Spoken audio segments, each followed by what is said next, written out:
Hello students, welcome back to the white board. मैं हूं साकिब सक्षम और इस वीडियो में मैं तुम्हें बताने वाला हूं कि मेरी बीपीएससी के एग्ज़ाम में एक क्वेश्चन आया था।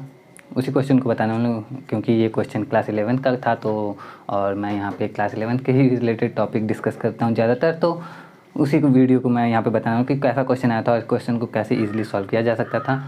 तो देखो यहाँ पे क्वेश्चन है EDUCATION एजुकेशन शब्द के अक्षरों को कितने प्रकार से व्यवस्थित किया जा सकता है ताकि स्वर एक साथ आ जाए। अब इसका ऑप्शन है 12100720014400 और MTO मीन्स मतलब मोर देन वन, ठीक है, कि यानी एक से ज़्यादा अगर आंसर हो तो उसके लिए इस पर टिक किया जाता है।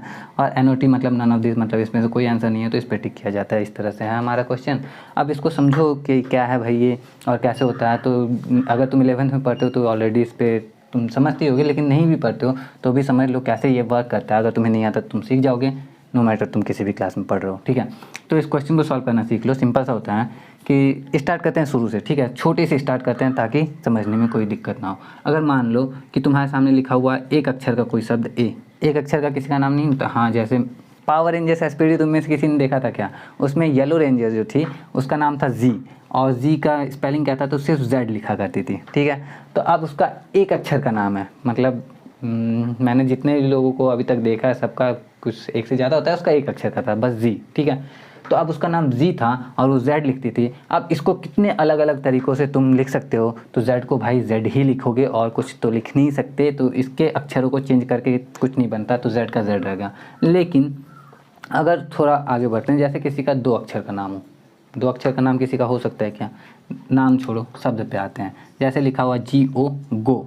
अब गो को तुम्हें लिखना हो अलग अलग तरीके से, अक्षरों को चेंज करके व्यवस्थित करके इनके, तो कितने प्रकार से कर सकते हो। तो तुम्हारे पास 2 ही अक्षर हैं, तुम या तो GO लिख लो या फिर OG लिख लो, और कुछ तो तुम कर ही नहीं सकते। तो और कुछ नहीं कर सकते तो इसको 2 तरीके मिल गए। एक अक्षर के लिए हमें मिला सिर्फ एक तरीका, 2 अक्षर के लिए हमें मिले 2 तरीके। लेकिन जैसे ही 3 अक्षर पे आते हैं, जैसे SPD पावर रेंजर्स SPD में ही एक और ब्लू रेंजर जो था उसका नाम था स्काई, SKY, उसका 3 अक्षर का नाम है। तो 3 अक्षर का नाम है, तो इसको अरेंज करके कितने प्रकार से इसको अरेंज कर सकते हैं हम लोग इसके अक्षरों को। तो हम क्या कर सकते हैं, हमें देखने को मिलता है कि अब ये 1 था तो 1 लिख दिया, 2 था 2 लिख दिया, तो क्या इसमें 3 लिख सकते हैं? जी नहीं, बिल्कुल भी नहीं लिख सकते हैं। इसमें लिख सकते हैं ज़्यादा 3 से। कैसे लिखते हैं देखो, SKY को हम SYK लिख सकते हैं, अरेंज हो गया अलग तरीके से, और KYS भी लिख सकते हैं और KSY भी लिख सकते हैं, ठीक है। S पहले हो गया, K भी पहले हो गया, अब Y को भी पहले रख लेते हैं, YSK लिख सकते हैं और YKS भी लिख सकते हैं। तो ये टोटल कितने तरीके से अरेंज हो गया हमारा? तो ये हो गया हमारा 6 तरीके से अरेंज हो गया। तो ये वर्क कैसे करता है? तो इसको वर्क करने का सिंपल सा तरीका है कि इस तरह के क्वेश्चन जितने भी तुम्हें मिले उसमें जो हम देखते हैं कि टोटल अक्षर कितने हैं, टोटल 3 अक्षर हैं, तो 3 के बगल में लगा देते हैं ये फैक्टोरियल, ठीक है। इस फैक्टोरियल का क्या मीनिंग होता है वो समझ लो फटाफट से, ताकि बाकी चीज़ें भी अच्छे से समझ में आए। तो इस फैक्टोरियल का मीनिंग होता है, जैसे कि अगर मैंने यहाँ पे लिखा 4 फैक्टोरियल, तो 4 फैक्टोरियल का मतलब है कि इसका आप 4 लिखने के बाद हम 3 लिखेंगे, फिर 2 लिखेंगे, फिर 1 लिखेंगे, और जब 1 हो जाएगा तो ये हमारा कंप्लीट हो जाएगा। 4 3 12 दूनी 24, 24 1 24, ठीक है। तो ये हो जाएगा हमारा 4 फैक्टोरियल का मतलब। अगर 3 फैक्टोरियल लिखते हैं तो 3 फैक्टोरियल का मतलब होगा 3 गुने 2 गुने 1, और ये होगा हमारा 3 दूनी 6 और 6 के 6। 2 फैक्टोरियल अगर लिखते हैं तो ये होगा हमारा 2 गुने 1, यानी कि 2 ही आंसर हो जाएगा। और 1 फैक्टोरियल लिखेंगे तो जाहिर सी बात है कि 1 ही हो जाएगा। तो इसीलिए जब 1 अक्षर था तो हमारा आंसर 1 आया था, 2 अक्षर था तो आंसर 2 आया था, क्योंकि 2 फैक्टोरियल का मतलब भी 2 ही होता है। लेकिन जैसे ही 3 अक्षर यानी कि SKY हमने लिया था, तो 3 अक्षर आने के बाद 3 फैक्टोरियल आंसर 3 ना होकर 3 फैक्टोरियल आया था, क्योंकि 3 फैक्टोरियल होता है 3 दूनी 6 हमारा, ठीक है। तो उम्मीद करता हूँ ये समझ में आ गया होगा। अब इस वाले क्वेश्चन को लेके थोड़ा सा डिस्कस कर लेते हैं कि फैक्टोरियल कितना कर दिया। अब थोड़ा सा इस क्वेश्चन पे आते हैं। तो इसमें लिखा हुआ EDUCATION शब्द के अक्षरों को मिला के कितने प्रकार से व्यवस्थित किया जा सकता है। जैसे मान लो एक और छोटा वर्ड ले लेते हैं, ज़ेब्रा। ज़ेब्रा का नाम सुना है? Zebra, ZEBRA, zebra. आप देखो ज़ेब्रा में टोटल कितने अक्षर हैं? तो टोटल 5 अक्षर हैं। इनको अरेंज करना हो हमें अलग अलग तरीक़ों से, तो कितने तरीके से? अब हमने 3 तक डिस्कस किया था, तो 5 वाले में तो 5 फैक्टोरियल ही होगा। 5 फैक्टोरियल का मतलब हो गया कि यानी 5 गुने 4 गुने 3 गुने 2 गुने 1 कैलकुलेट करेंगे तो 5 का 20 दिया 60 दूना 120, इसका आंसर आएगा 120 तरीके से इसको अरेंज कर सकते हैं। लेकिन इसमें एक डाउट था कि इसको व्यवस्थित कितने प्रकार से व्यवस्थित किया जा सकता है, के साथ ये भी लिखा था ताकि स्वर एक साथ आ जाए, यानी कि इसमें जो स्वर हैं कौन कौन से स्वर है भाई, ई यू ए आई ओ, ये सारे के सारे एक साथ आ जाए। तो ये सारे के सारे एक साथ कैसे आएंगे, सिंपल है भाई, देखो कैसे एक साथ लाते हैं। ज़ेब्रा पे फोकस करते हैं, ठीक है। तो ज़ेब्रा पे फोकस करते हैं, इसमें टोटल कितने अक्षर हैं हमारे, तो Z B और R, इसको एक साथ रख लिया हमने, और E और A को एक साथ रख लेते हैं, ठीक है। अब क्या बोला है कि अगर ज़ेब्रा के सभी अक्षरों से, हमें मालूम है कि इसको हम 120 तरीके से अरेंज कर सकते थे, ठीक है, मैक्सिमम।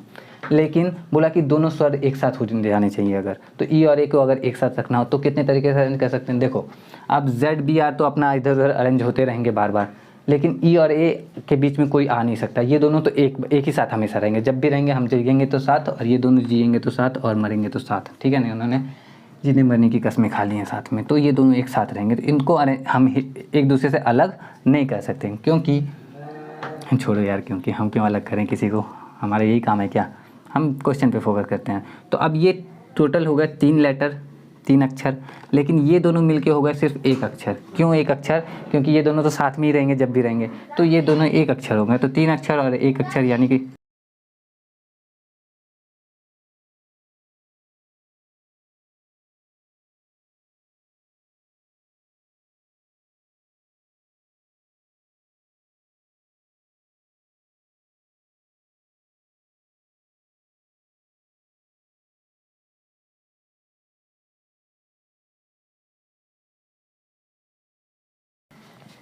तो ये 3 अक्षर और ये 2 अक्षर, तो 2 अक्षर थे लेकिन ये दोनों मिलके तो एक ही हो गए हैं। तो हमारे पास टोटल अक्षरों की संख्या हो गई कितनी, 4। तो हम इसको लिखेंगे 4 फैक्टोरियल, ठीक है। अब 4 फैक्टोरियल करेंगे तो हमारा आंसर आएगा 4 गुने 3 गुने 2 गुने 1, यानी कि 4 3 12 दूनी 24। इसको 24 प्रकार से अरेंज कर सकते हैं। अच्छा एक बात बताओ, इसको मैंने 24 प्रकार से अरेंज कर लिया, ठीक है ना।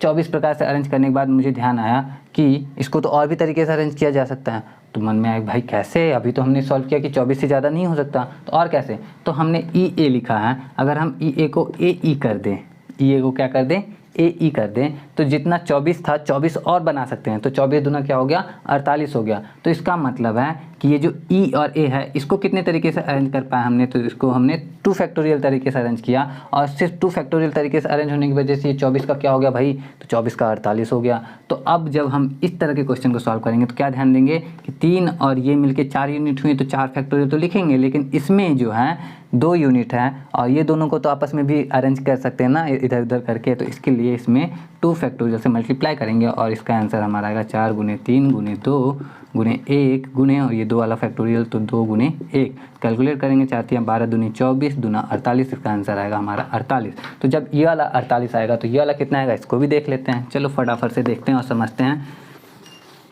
कि होगा कैसे ये। तो इसमें टोटल कितने लेटर हैं देख लो फटाफट से, 1 2 ऐसे करेंगे, 1 2 3 4 5 6 7 8 9, इसमें टोटल 9 लेटर हैं। वॉवेल कितने हैं भाई, उसको भी 1 2 3 4 5, तो वॉवेल हैं 5। तो वॉवेल अगर 5 हैं इसमें, तो बचे कितने, 4, यानी कि 4 लेटर तो हमारे पास हैं, और 5वां लेटर जो है सारे के सारे वॉवेल एक साथ रहेंगे। क्यों, क्योंकि इन्होंने भी कसम खा ली है कि हम जिएंगे तो साथ और मरेंगे तो साथ। तो 4 लेटर 1 वॉवेल, 4 ये वॉवेल का यूनिट है हमारा। तो टोटल हमारे पास लेटर का जो नंबर हो गया वो हो गया 5, और इसको हम कैलकुलेट करेंगे कितने तरीके से अरेंज कर सकते हैं, तो 5 फैक्टोरियल तरीके से अरेंज कर सकते हैं। अब वॉवेल में कितने थे, क्योंकि अभी हमने देखा कि ए और ई को अलग अलग तरीके से अरेंज कर लिया था, तो 2 फैक्टोरियल आया था। वॉवेल हमारे पास 5 है, तो इसको भी करेंगे 5 फैक्टोरियल। तो 5 फैक्टोरियल को 5 फैक्टोरियल से मल्टीप्लाई करो 5 गुने 4 गुने 3 गुने 2 गुने 1 बराबर में, अरे बराबर क्या गुना, ये लिखो ना, 5 गुने 4 गुने 3 गुने 2 गुने 1। तो 5 चौके 20 दिया 60 दूना 120, 120 यहाँ आ गया तो 120 यहाँ भी आएगा 120, यानी कि 120। 12 गुने 12 हो गया, 12 गुने 12 144 होता है, 2 जीरो लगा दो और ये आएगा हमारा आंसर। तो अगर तुम में से कोई BPSC वाला स्टूडेंट देख रहा है तो फिर देख लो भाई, तुम्हारा ये आएगा आंसर। अगर कुछ गलत हो गया हो तो क्या कर सकते हैं भाई, क्वेश्चन थोड़ा सा लेवल था, तो प्रॉब्लम तो मुझे भी काफ़ी ज़्यादा आई थी। लेकिन ठीक है, अब जो है सो है, हमेशा दुखी नहीं रह सकते ना किसी बात को लेके, कब तक दुखी रहोगे। ज़िंदगी में आगे बढ़ो। अगर ये देख के कुछ सीखने को मिला है तो तुम भी चैनल को सब्सक्राइब कर लेना, और भी कुछ आते रहेंगे। और वीडियो अच्छा लगा हो तो लाइक कर देना, नहीं अच्छा लगा हो तो भाई कमेंट करके बता देना कि क्यों नहीं अच्छा लगा। मैं मिलता हूँ नेक्स्ट वीडियो में। Till then take care of yourself because nobody will do it for you.